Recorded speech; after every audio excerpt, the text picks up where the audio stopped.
একই কাণ্ড! রথে বেরোনোর আধ ঘন্টা আগে থেকে এমন বৃষ্টি শুরু হলে কি করে রথে যাব?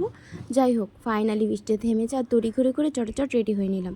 রেডি হয়ে আমি আর মা বেরিয়ে পড়েছি রথের উদ্দেশ্যে। যা অঝোরে বৃষ্টি নামছিল, আমি তো ভেবেছিলাম নাও আজ বুঝি আর রথ টানা হলো না, কিন্তু না, প্রভু জগন্নাথ আমাদেরকে বৃষ্টিটা থামিয়ে রথ টানার সুযোগ করে দিয়েছে। আর তার পুজোটা একদম সুসম্পূর্ণভাবে খুব ভালোভাবেই হয়েছে। জয় জগন্নাথ।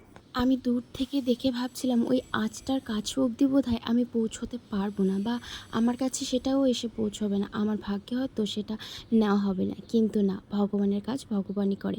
অবশেষে আঁচটা আমি নিতে পেরেছি, প্রদীপটা আমার কাছে এগিয়ে এসছে। আমিও মনে মনে ভাবছিলাম দেখি তো ভগবানের আশীর্বাদ আমি পাই কি না। না, প্রভু আমাদের সবার সাথে রয়েছে, সবাইকে আশীর্বাদ করছে। তারপর রত্না হয়ে আমরা সবাই চলে গেলাম মেলাতে। আমায় ক্লিপটা কিনে দিয়েছিল, আর আমার টার্গেট সবসময় লটারির দিকে থাকে, আর আমি সত্যি কালিয়াতে ফিরি না, কিছু না কিছু পাই। ফাইনালি আমি ওই পাপোশটা পেয়েছিলাম, আর তারপর প্রসাদ খেয়ে নিলাম, জিলিপি নিয়ে এসেছিলাম, আর বাপি এনেছিল এই চপচলোটাটা। বাই।